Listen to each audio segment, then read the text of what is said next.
Setiap pagi, mari kita memulai hari dengan berkata kepada diri kita, ini akan menjadi hari yang baik. Dan supaya menjadi hari yang baik, mari mengawalinya dengan merenungkan firman Tuhan. Mari kita berdoa.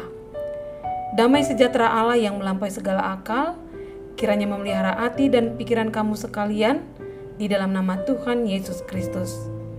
Amin. Jemaat yang terkasih dalam nama Tuhan Yesus Kristus, renungan harian HKBP Sutoyo, Sabtu 10 April 2021 tertulis di Matius 24 ayat 31, demikianlah dikatakan. Dan ia akan menyuruh keluar malaikat-malaikatnya dengan meniup sangkakala yang dahsyat bunyinya. Dan mereka akan mengumpulkan orang-orang pilihannya dari keempat penjuru bumi, dari ujung langit yang satu ke ujung langit yang lain. Di dalam bahasa Batak dikatakan demikian.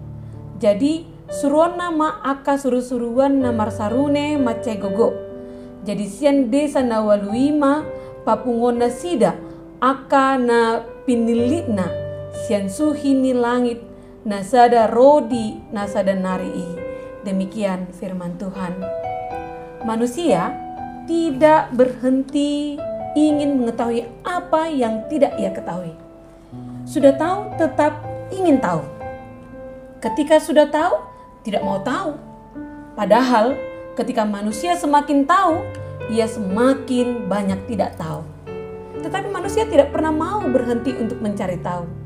Dalam kehidupan manusia begitu banyak peramal, paranormal yang menerawang sesuatu yang tidak dapat diketahui secara logika manusia.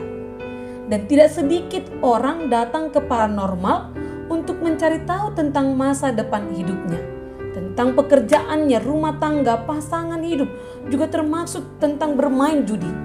Meskipun apa yang diterawang oleh paranormal itu tidak tepat dan tidak benar, tetapi tetap saja banyak orang datang kepada paranormal untuk mencari tahu. Termasuk di dalamnya juga terdapat orang-orang yang sudah Kristen. Paranormal bukan saja ada di luar kalangan gereja. Di dalam gereja pun ada paranormal loh. Lihat saja. Beberapa orang para pengkhotbah di dalam khotbahnya menyampaikan tentang waktu dan tanggal kedatangan Yesus kembali. Padahal dalam berbagai ajarannya yang dituliskan dalam 3 kitab Injil, Yesus mengatakan tidak seorang pun yang tahu, malaikat-malaikat di surga pun tidak tahu, dan anak pun tidak tahu, hanya Bapa sendiri yang tahu. Dari perkataan Yesus tersebut, kita dapat mengatakan bahwa tidak ada seorang pun yang diberi wewenang untuk meramal, mengetahui waktu, hari, tanggal kedatangan Yesus kembali. Kalau ada pun seorang pengkhotbah ataupun bukan pengkhotbah yang mengatakan tentang waktu kedatangan Yesus kembali, orang tersebut masuk dalam kategori penyesat. Mereka melakukan pekerjaan yang bertentangan dengan ucapan Yesus. Matius menceritakan kedatangan anak manusia didahului dengan tanda-tanda alam. Tanda-tanda alam yang digambarkan Matius ini sangat mengerikan dan menakutkan. Matahari akan menjadi gelap dan bulan tidak bercahaya dan bintang-bintang akan berjatuhan dari langit. Masing-masing kita mempunyai pengalaman ketika mati lampu beberapa jam saja. Kita sudah kewalahan. Apalagi tidak adanya cahaya sama sekali di bumi ini. Meskipun akan terjadi kehancuran dan berbagai ciptaan Tuhan yang notabene-nya mempunyai fungsi begitu penting bagi kelangsungan hidup manusia dan alam ini, tetapi Yesus menegaskan perkataanku tidak akan berlalu darimu.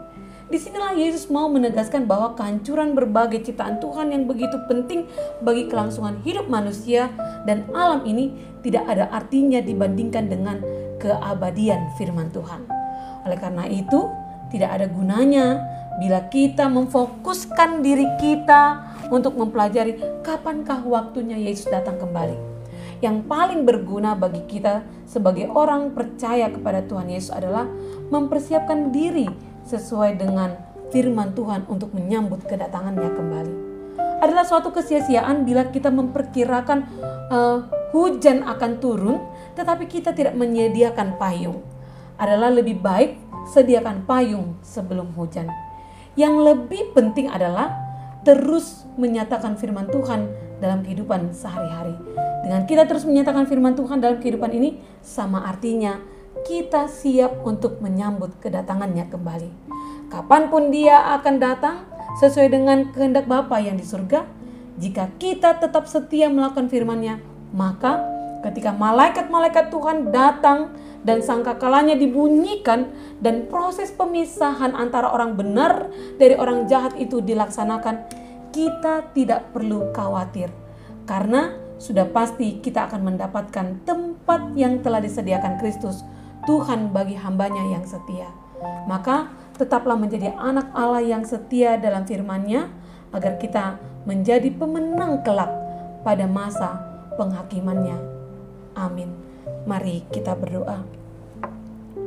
Ya Tuhan, kami percaya bahwa Engkau akan datang kembali sebagai hakim akan dunia ini di waktu yang telah Engkau tentukan.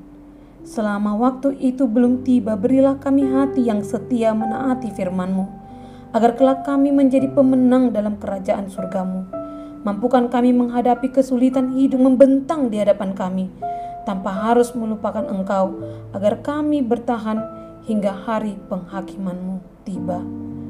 Amin. Jemaat yang terkasih dalam nama Tuhan Yesus Kristus, demikianlah firman Tuhan hari ini. Selamat menikmati dan menjalani hari-hari ini dengan baik. Salam sehat, salam sejahtera bagi kita semuanya. Shalom.